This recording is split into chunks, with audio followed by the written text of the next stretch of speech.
الحمد لله رب العالمين والصلاة والسلام على سيد المرسلين أما بعد فأعوذ بالله من الشيطان الرجيم بسم الله الرحمن الرحيم الصلاة والسلام عليك يا رسول الله وعلى آلك وأصحابك يا حبيب الله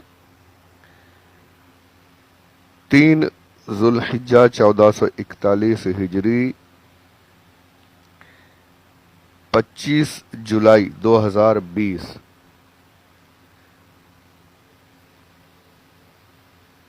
یوم السبت ہفتہ سیٹرڈے۔ معزز سامعین السلام علیکم ورحمۃ اللہ۔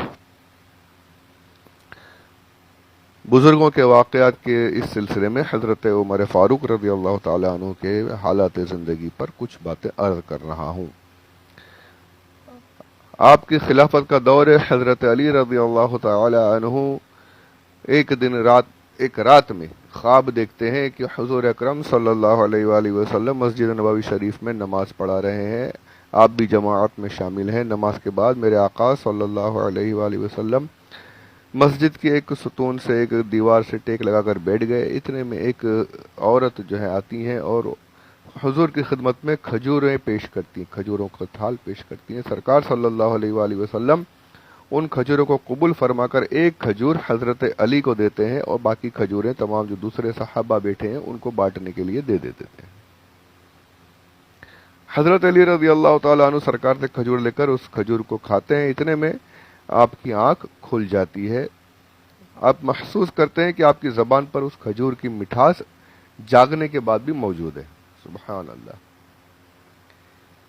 اور اب آنکھ کھلی ہے، دیکھتے ہیں کہ وقت فجر کا ہے، جماعت کا وقت ہو چکا ہے، اب فوراً مسجد نبوی شریف کی طرف روانہ ہوتے ہیں۔ یہ جو نمازیں پڑھتے ہیں الحمدللہ، اللہ جنہیں توفیق عطا فرماتا ہے 5 وقت کی نماز پڑھنے کی، انہوں نے اس بات کو محسوس کیا ہوگا کہ جو فجر میں الارم وغیرہ لگاتے ہیں، الارم لگا کر فجر میں اٹھنے کی کوشش کرتے ہیں، عادت بن جاتی ہے، پھر ایک ایسا وقت آنے لگ جاتا ہے کہ الحمدللہ اللہ کے کرم سے ایسا خواب کچھ دکھائی دے گا یا کچھ ایسی بات ہو جائے گی نیند میں کہ الارم بجنے سے پہلے فجر کے وقت میں آنکھ کھل جاتی ہے۔ الحمدللہ یہ اللہ کی طرف سے ایک سسٹم جیسے بن جاتا ہے بدن میں۔ جو تہجد پڑھتے ہیں ان کے ساتھ بھی یہ معاملات ہوتے ہیں، تو پڑھنے جو نہیں پڑھتے انہیں عادت بنانی چاہیے۔ دیکھیے پھر اللہ کی قدرت کے جو کرشمات ہیں وہ ہمارے سامنے آ جائیں گے۔ خیر آگے بڑھتے ہیں۔ حضرت علی رضی اللہ تعالیٰ عنہ مسجد نبوی شریف روانہ ہوئے، وہاں دیکھا جماعت قائم ہونے والی ہے۔ حضرت عمر فاروق رضی اللہ تعالیٰ عنہ امامت کرنے والے ہیں، خلیفہ ہیں، تو امامت آپ کا ہی اس وقت میں حق جیسے سمجھ لیجئے کہ آپ ہی پڑھاتے ہیں نماز۔ آپ بھی جماعت میں شامل ہوئے سنت وغیرہ ادا کرنے کے بعد، اور بعد میں نماز کے بعد وہی جو کچھ آپ دیکھ رہے تھے، جو کچھ آپ نے خواب میں دیکھا تھا، وہی معاملات ہو رہے ہیں۔ حضرت عمر رضی اللہ تعالیٰ عنہ ایک دیوار سے ٹیک لگا کر بیٹھ گئے مسجد کی۔ اتنے میں ایک عورت آئی، انہوں نے کھجوریں پیش کی۔ اسی طریقے سے حضرت عمر فاروق رضی اللہ تعالی عنہ نے ایک کھجور حضرت علی کو دیا اور باقی تمام جو حاضرین تھے ان کو بانٹنے کے لیے دے دیا۔ کچھ دیر کے بعد حضرت مولا علی کرم اللہ وجہہ الکریم نے حضرت عمر فاروق رضی اللہ تعالیٰ عنہ سے کہا کہ کیا بات ہے، آپ نے مجھے ایک ہی کھجور دی، 2 کیوں نہیں دی؟ امیر المومنین فاروق اعظم رضی اللہ تعالیٰ عنہ کہتے ہیں، اے اللہ کے رسول کے داماد، اے حضور کے چچا زاد بھائی،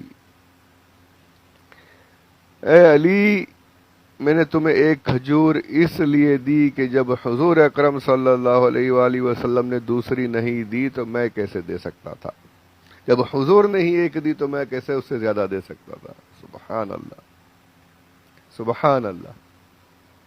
حضرت علی کہتے ہیں، امیر المومنین آپ نے کیسے جان لیا؟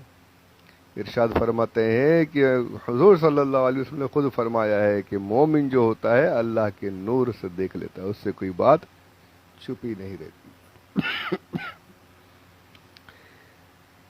یہ روایت جو ہے نزہۃ المجالس کے حوالے سے سچی حکایات کے صفحہ نمبر، پہلے والیوم نمبر جو ہے ایک ہی ساتھ ساری ہیں، یہ اب جو 5 حصے ایک ساتھ ہو گئے ہیں، تو سچی حکایات میں نزہۃ المجالس کے حوالے سے یہ روایت موجود ہے، صفحہ نمبر 77 ہے۔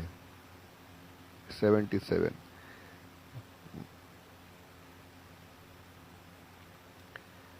اس روایت سے کتنی باتیں پتہ چلی کہ حضور اکرم صلی اللہ علیہ وآلہ وسلم کی خواب میں زیارت ہونا یہ در حقیقت حضور کی ہی زیارت ہے۔ حضور جو کچھ ارشاد فرما رہے ہیں وہ سمجھنے کی بات ہے۔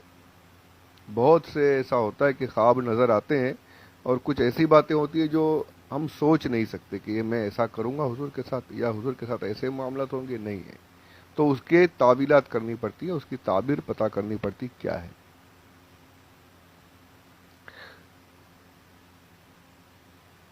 امام بخاری رضی اللہ تعالیٰ عنہ نے خواب دیکھا تھا کہ آپ حضور اکرم صلی اللہ علیہ وآلہ وسلم کے بدن اطہر سے مکھیاں اڑا رہے ہیں۔ بڑے حیران ہوئے کہ سرکار کا تو معجزہ تھا، سرکار کے بدن اطہر پر مکھیاں کبھی نہیں بیٹھی۔ غالباً امام بخاری کا یہ واقعہ ہے یا امام اعظم کا۔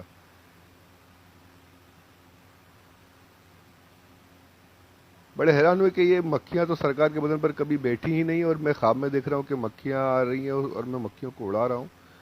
تعبیر معلوم کی لوگوں سے جو جاننے والے تھے، تو سب نے کہا کہ یہ بڑا ہی پیارا خواب ہے، اس کا مطلب یہ ہے کہ حضور اکرم صلی اللہ علیہ وآلہ وسلم کے بدن اطہر پر مکھیاں کبھی نہیں بیٹھی، لیکن یہاں جو تم مکھیاں دیکھ رہے ہو اس کا مطلب یہ ہے کہ تم سے اللہ وہ کام لے گا کہ حضور کی نسبت کر کے، حضور کی طرف نسبت کر کے، منسوب کر کے جو جھوٹی احادیث، جو غلط احادیث پھیلا دی گئی ہیں، تم ان تمام احادیث کو دور کر دو گے اور حضور کے سچے فرمودات، سچی احادیث، صحیح احادیث کو تم عام کرو گے۔ سبحان اللہ۔ خواب کیا دیکھا؟ مکھیاں اڑا رہے ہیں، تعبیر کیا نکلی؟ سبحان اللہ۔ وہی پھر امام بخاری نے جو کتاب لکھی ہے، اور بھی بہت سی کتابیں لکھی ہیں، لیکن اس کتاب کی وجہ سے صحیح البخاری، سبحان اللہ، امام بخاری محدثین کے امام بن گئے۔ قیامت تک وہ کتاب رہے گی انشاءاللہ۔ بخاری شریف کی بات اب کیا کی جائے۔ خیر، تو خواب بڑی پیاری باتیں ہیں، حضور صلی اللہ علیہ وسلم کرم فرما دیں، کاش ہم گناہ گاروں پر بھی کرم کریں، سرکار ہمیں بھی جلوے نصیب فرمائیں، ہمیں بھی زیارت کا شرف عطا فرما دیں۔ سو رہا ہوں آج میں یہ سوچ کر، سو رہا ہوں آج میں یہ سوچ کر، سو رہا ہوں آج میں یہ سوچ کر، خواب میں جلوہ دکھانے آئیں گے، خواب میں جلوہ دکھانے آئیں گے۔ کاش ایسا ہو جائے۔ مجھے یاد ہے ہم لوگ جب مرکز پہنچے تھے تو امیر دعوت اسلامی کافی دیر تک گفتگو چل رہی تھی، دوسروں جو وفد آیا ہوا تھا ان سے بڑی دیر تک گفتگو ہو رہی تھی، مجھے بڑے اچھے سے یاد ہے۔ اور ہم لوگ باہر انتظار کر رہے تھے، بالکل رات یعنی 3 بج گئے تھے غالباً۔ اور پھر اس میٹنگ میں سے جب اس کمرے سے باہر نکلے تو آتے ہی میں الحمدللہ اللہ کے کرم سے میں فجر کی تیاری میں لگ گیا تھا، وضو وغیرہ کر کے باہر نکل رہا تھا، اور اتنے میں اسی ہم لوگ جہاں تھے وہاں پر تشریف لائے، اور آتے ہی یہ شعر پڑھنے لگے، دیکھ تو نیازی ذرا سو گیا کیا دیوانہ، ان کی یاد میں شاید آنکھ لگ گئی ہوگی۔ سبحان اللہ۔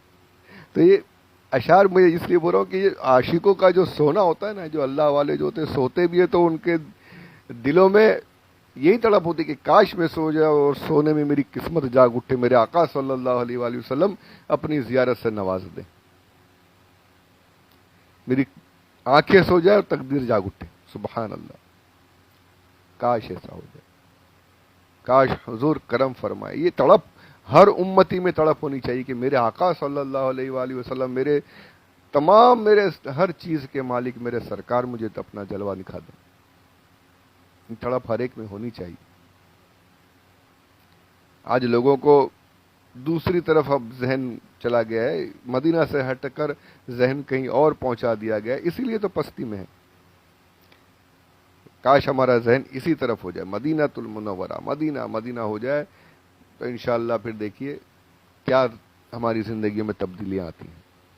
اچھا کچھ ایسے بدبخت بھی ہیں، کچھ ایسے بدبخت ہیں دیوبندیوں میں، ایسے ایسے خواب انہوں نے بیان کیے کہ اللہ کی پناہ، اگر اس کو لے کر بیٹھ جاؤں تو ایک الگ سے پورا کئی بیانات ہو جائیں گے. ایک چھوٹا سا خواب کہتا ہوں. اشرف علی تھانوی حکیم الامت جسے یہ لوگ کہتے ہیں، یہ کہتے ہیں کہ حضور صلی اللہ علیہ وآلہ وسلم میرے گھر میں آئے اور میری جو زوجہ ہیں ان سے کہا، جو کھانا بنا رہی تھی ان سے کہا ہٹو میں روٹیاں پکاتا ہوں. اشرف علی کے جو مہمان آنے والے ہیں بڑے بڑے عالم لوگ ہیں، ان کی تم سے روٹیاں نہیں بنے گی، میں روٹی بنا کر دیتا ہوں. یہ دیکھیے، اور اسی کو بیان کر رہے ہیں. یہ اس کی تعبیر وغیرہ نہیں کرتے. اب حقیقت ہے کہ جھوٹا ہی خواب ہوگا، سچا کیا ہوگا ایسا خواب. اللہ کی پناہ کہ حضور روٹیاں بنا کر دیں گے، معاذ اللہ رب العالمین. اور دور کیوں جائے بھی، یہ پچھلے دنوں میں سب نے سنا ہو کتنے گستاخانہ خواب بیان کیے ہیں اس نے، یوٹیوب پر ڈال دیا بلکہ اس نے پورا بیان. معاذ اللہ رب العالمین. حضور کے ہاتھ میں بھیکاریوں کا لوٹا ہے، ایسے الفاظ ہیں اس کے کہ جیسے میلے کچیلے کپڑے. ارے میلے کپڑے، میرے سرکار کے کپڑوں کو جو میلہ کہے وہ کافر ہو جائے. یہ کتابوں میں لکھا ہے. جس نے تحقیر کے ساتھ یہ کہا کہ حضور کے کپڑے میلے تھے، حضور کے بالوں میں کنگھی نہیں تھی، تحقیر کی نیت سے کہہ دیا، کافر ہو جائے گا. حضور کی تو کیا، حضور سے نسبت رکھنے والی کسی چیز کی توہین کرنا کفر ہے. یہ کتابوں میں عقیدہ لکھا ہوا ہے. اور یہ دھڑل ایسے کہہ رہا ہے کہ میں نے دیکھا میلے کپڑے ہیں، لنگی پہنے ہوئے ہیں اور سفید کپڑا ہے لیکن میلا ہے، اور ہاتھ میں جیسے بھیکاریوں کے ہاتھ میں ڈنڈا ہوتا ہے اور جیسے بھیکاریوں کے ہاتھ میں پیالہ ہوتا ہے، حضور کے ہاتھ میں پیالہ تھا، حضور بھیک مانگ رہے، کوئی بھیک نہیں. اللہ کی پناہ، اللہ اکبر، اللہ اکبر. نیٹ پر موجود ہے، یہ سن سکتے ہیں آپ لوگ، یوٹیوب پر ہے. کہتا میں نے دیکھا کہ چاروں طرف سے حضور کو گھیر کر ڈنڈوں سے مار رہے، معاذ اللہ رب العالمین. یہ ابھی ہوا کرونا وائرس کا، جب ان پر بوال چلا تھا تو یہ سارے خواب بیان کیے اس نے. اور اس پر کہتا بڑا تسلی بخش خواب ہے. مجھے جو استاد ہے میرے، انہوں نے تعبیر سن کر کہا بڑا تسلی بخش خواب ہے، بہت اس کا بہت اچھی تعبیر نکلا. یہ ایسے خواب دیکھتے ہیں جس میں صرف خواب میں بھی حضور کی توہین. اللہ اکبر، اللہ اکبر. اللہ ہمیں بچائے رکھے، ایسے فتنوں سے بچائے رکھے،